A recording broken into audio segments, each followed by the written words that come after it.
députés et sénateurs, vous avez un rôle à jouer pour aider à corriger les excès du passé. Vous les collègues du Grand qui quittez les groupes armés, je vais le dire.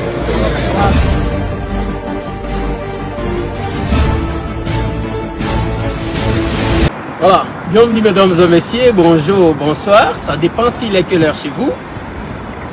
Quel que soit le fait d'être à distance, en dehors du pays, nous sommes toujours branchés ce côté pour nous solo ranabin.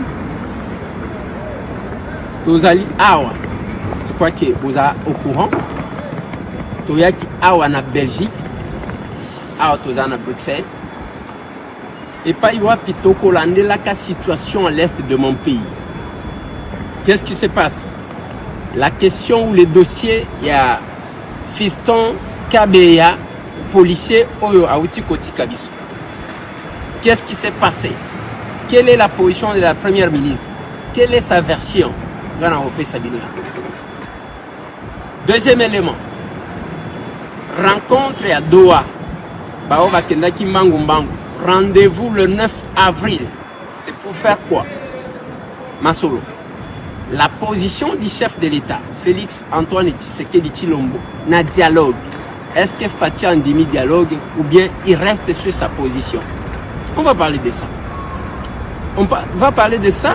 Dans la situation dans la zone occupée. Plusieurs véhicules.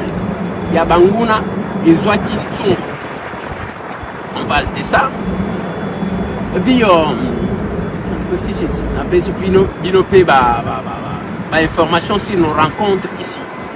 Bande konanga ceux qui n'ont pas moins temps en dépit à occupation pour na usolo na bino ezapona batuba ko sabinote ezapona batuba décourager binote ezapona batuba ba faire consommer binote poison rwandais ndenge na ebsaka bino pambate lokuta le kimingi bato belé baponi nzela ya lokuta baponi nzela ya kosa la propagande ya barwandais. Hier je faisais pendant quelques minutes ce qui a poussé quelques-uns ya kokende et pas barwandais. Et je reviens sur ça. Pona bango bavandi na ba position moko inconfortable. Ba msusu bakomi koyoka posa ya kozonga Kinshasa mais moyens até. Parce que ba kotelengana ka bazo sala eloko moko te. Qu'est-ce qu'on fait? Il faut qu'on fasse un effort à tout prix à Kozongo. Moyen qu'on s'enga pardon zaté, bazo résister. Leur adhésion ou bien allégeance au Basali, na Batouana, Bomoni, Bangouna, et ça pas par conviction. Et ça parce que bazo mona que le cola biso tous les politiciens, qu'est-ce qu'on fait? On doit se lancer na Bango. Tokende tokokako possibilité, il y a que changer, il y a que discuter. Il y a qu'à dialoguer parce que Oebi va tout bariser. Oebi va te belé, va vivre na bangonde ba dialogue. Va vivre na bangonde ba négociation. Va vivre na bango ce qui quelque chose et mon ami bango va les défend. Tokenda na San City, Tokenda Bonabo. Tous ces gens-là, c'est ça leur technique croyant que ça répond de génération en génération. Nako Sabino bande konanga ke. Bako Sabinote parce que la position de Kinshasa est en oui, il fallait qu'ils aient le courage de vous dire qu'est-ce qui s'est passé. Bazonga silence radio. Bayeko luka ko attaquer ndenge batakaki wana, ezako ça la chantage. Si les gens pensent que cette aventure ira plus loin, là na zone bisabino que quel que soit tout ce que vous voyez, ça va s'arrêter. Nakati na bango boyoka ne komi makasi. Qui est leader, qui prend le défend, Nani Mokonzi Yanai. Et Zana Oyo Ayaki pour rejoindre la rébellion, bien Zaba Oyo va ça la rébellion depuis des années. C'est tout ça. Tout ça, c'est qu'il y a comme question à se poser. Nani a causé la Nassima Yanai. Voilà pourquoi même de part, il y a Doha, Bissima qui est sanctionné est parti. Nanga n'est pas parti. Batuba mende kwa liaze, tout le monde a que na diaspora, diaspora.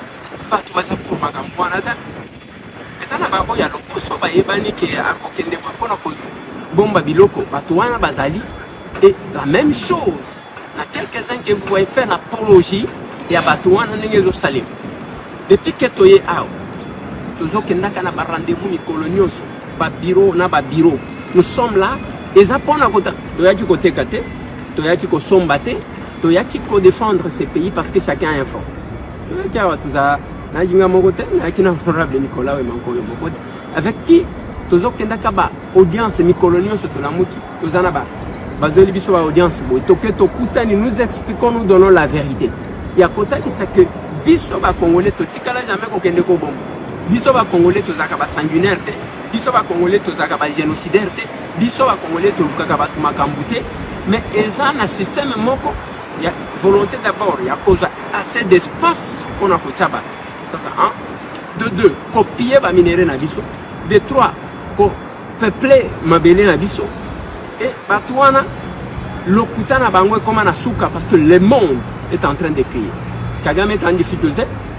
Pour naie abengi batouana mais je ne saurais pas na ko kenina bino lisusu te makambu.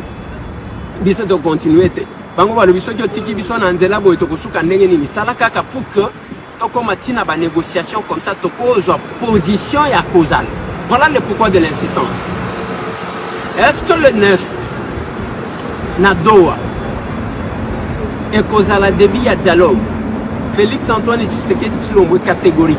Alors bien ko légitimer bango te na ko encourager ba aventurier wana te ngai na Kagame patron na bango neto ko solola a justifier présence ya ba militaire na ina.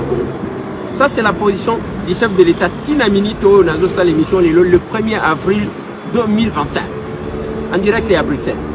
C'est la position du chef de l'État. Sa position n'a pas changé. Délégation. Je ne sais pas vous dire quelle délégation sera là, mais la position du chef de l'État est de ne pas légitimer Batouane. Nathalie Sakabino photo yado. Au comment qui a négocié, qui est en position de force et qui est en position de faiblesse. Et les gens qui pensent que la même histoire va se répéter pour qu'ils se retrouvent, c'est compliqué. Je venais d'acheter comme moi un bouquin Oyo. Qu'est-ce qu'une nation?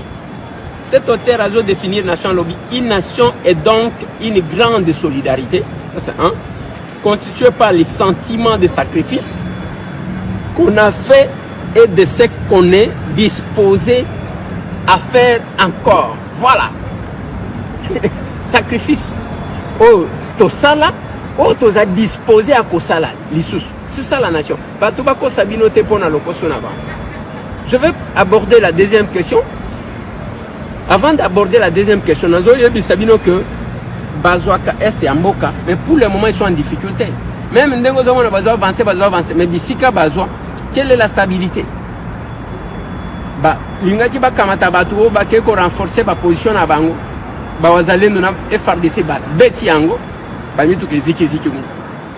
Et ça va continuer là-bas parce que ba kotika ka jamais éternellement na position oya baye babomi biso to blete li bango maboko nengo zomo na quelques congolais bazolo bambo bango ba poni kobo mabande kona bango pour leurs intérêts personnels. Ça c'est un. Na yeko zonga la plus grande actualité ezali ya moi mobile au policier fa ko tshela ngai photo wana mwana mobile wana kombo na ye Fiston Kabe. C'est un policier, il y a police. Il y a circulation routière au Babengi PC na Congo. Là où namoni makambozo kende mais namoni ce que j'ai constaté, je vis beaucoup plus batu ya ba kano ya ba rwandais pour ça les lango permission pour ça pas publicité. Je me suis posé la question de savoir est-ce que c'est parce que bazana mawa ou bien balingi ne ba ça la récupération. Abanda ko na sens unique. To panzin c'est là to l'explique premier ministre Aleki. Tout le monde dans 10 minutes, suite à Premier ministre Zongi, na major chef à sécurité Premier ministre, Bayenaye, Baya Kangi, collègue Nabisoana ya roulage, Kabe ya Senda, Bakangi, Batie Nakati a dit Babani ko betaye, Bakena vers auditorat. À partir d'auditorat, à Koufikuna lobby na ba 19h à Koufeli kon auditorat, ce que bazue bembe bakena na mort ka kampoko. Na mincho ebembe sana mort ka kampoko. Na mort ka kampoko. Na kuma major wa kende ki ne bembe wana eza na mort ka kombo ne pesa wana. Na mort ka kampoko. Une propagande. Ya liboso na lobby na koleka jamais ndenge na yebisa kabino na koleka jamais na média na bandi koloba loba na koloba en fonction de quoi? Il faut na loba en fonction d'éléments. Je suis député national. Na kamati téléphone ngai na bengi la PM. Judith Soumino na lobby. Excellence, dites-moi qu'est-ce qui s'est passé. Voici la version que j'ai obtenue. Elle m'a dit que c'était mardi. Bakenda qui na réunion na OIA. Tango bazo kende na réunion na OIA. Ba komi na niveau ya GG Mart. Na vini Mondiba. Kona ba oba yebi Kinshasa. C'est que outi itex. Oleki mo pont wana. Place wana embouteillage ezalaki. Mais na kati embouteillage wana. Ils étaient obligés, c'était vers 15h. Il y a forcé qu'on fongola nzela bake. Fongoli penzela bake. Elle n'a rien constaté. Ake ba vandi na ye. Ba sali per réunion ici. Aye klika mon côté. C'était mardi à 15h, mercredi, jeudi, vendredi. Lobby samedi a eu coup de fil. Coup de fil bazo benga ye ba lobby. Oh, il y a un problème. Nini balobi o cortège na yo bomi mutu.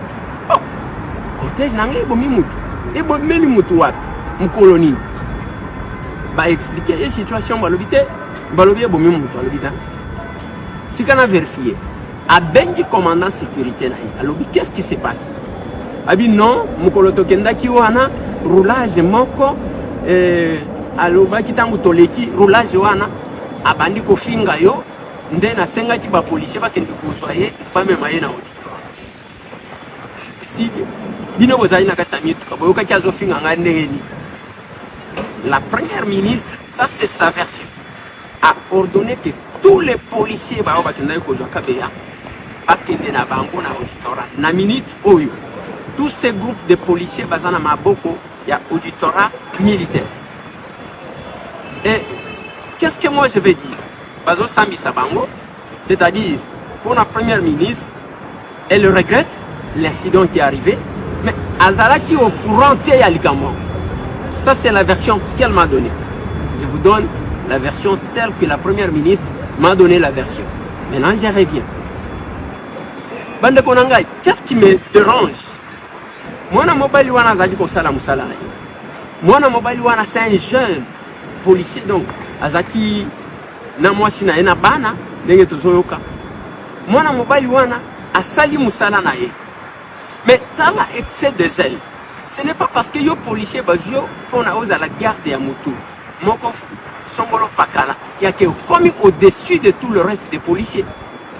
To viba incident ya ndengo wana na Baramoto.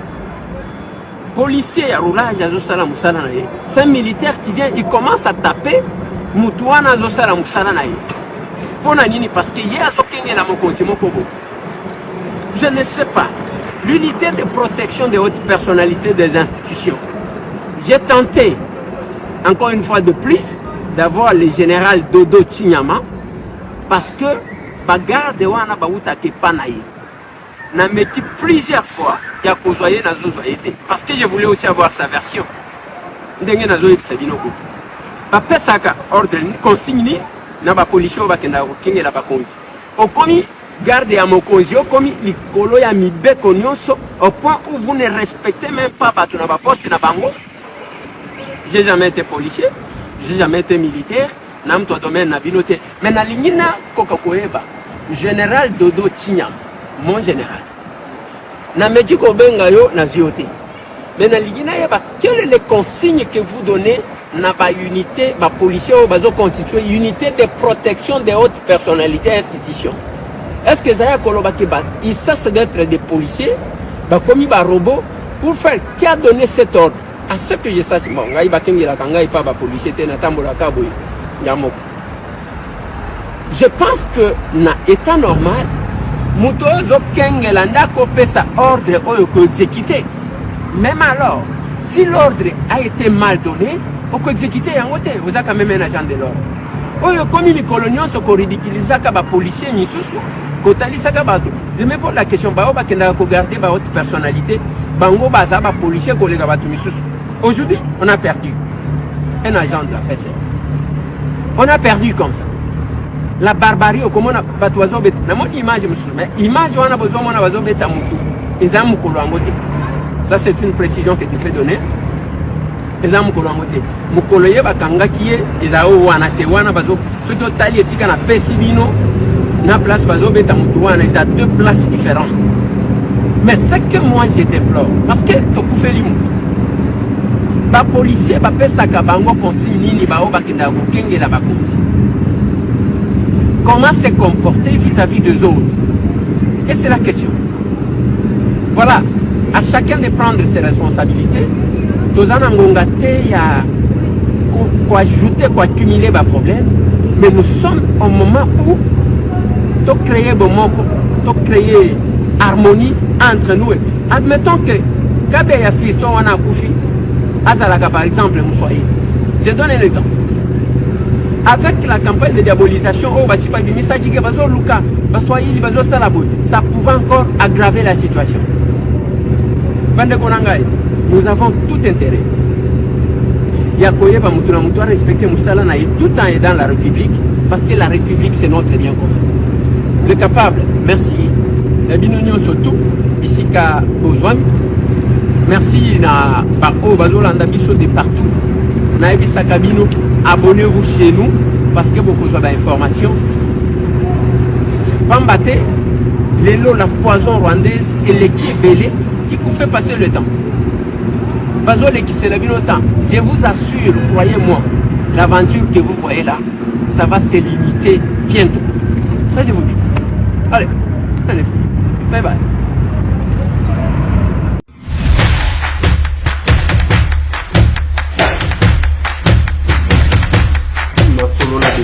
Honorables députés et sénateurs, vous avez un rôle à jouer pour aider à corriger les excès du passé. Vous les collègues du Grand qui quittez les groupes armés, je vais le dire.